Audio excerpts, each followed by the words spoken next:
50.000 евра е сумата која за себе сакал да ја земе актуелниот директор на Агенцијата за финансиска поддршка на земјоделството Илија Стоилев за да замижи и стави потпис на нецелосен проект од ИБРД програмата.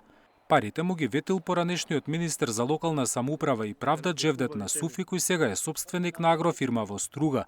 Тој цели 10 месеци го убедувал директорот на агенцијата да ги земе парите, а првата рата од подкупот ја исплатил вчера. Првоосомничениот управител на правно лице од крајот на февруари до вчера, искористувајќи ист траен однос и исти прилики во повеќе наврати, директно и преку посредници му ветил подарок парични средства од значителна вредност на директорот на Агенцијата за финансиска поддршка во земјоделството и рурален развој.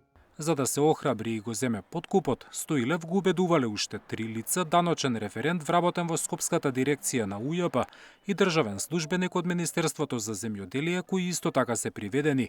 Договорот бил постигнат, па проектот за ИПАРД ја добил и поддршката од првиот човек на агенцијата.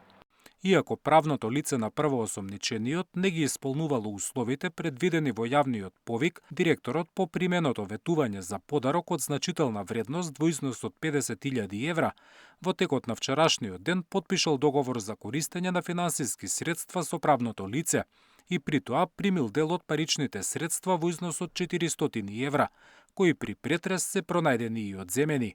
Премиерот Мицкоски вели дека апсењето на директорот на агенцијата и останатите осомничени е резултат на дојава и, како што рече, нема да се толерира такво девијантно однесување. Откако претходно имаше дојави за таков тип на девијантно однесување, се случи таа акција и од овој момент па натаму, случајот е во рацете на обвинителството, судовите и така натаму. Го кажал тоа многу пати во минатото, ќе го повторам дека тоа нема да се толерира. Знаете, во минатото имавме и уште неколку вакви случаи. Меѓу другото ќе го потенцираме случајот со директорот на гериатрија и слично.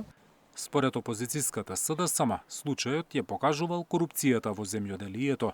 Директорот од ДПМН е фатен со рацете во криминал. Прашање е дали министерот Трипуновски е замешан во оваа корупцијска шема. Ќе поднесе ли оставка или ќе гледаме уште една фарса без одговорност? Уште колку други случаи на земање мито и злоупотреби се прикриени во агенцијата и министерството? За Стоилев, Насуфи и уште двајца од осомничените судот одреди 30-дневен притвор, додека за петоосомничената по предлог на обвинителството одреден е куќен притвор. Зоран Јаневски, Сител телевизија.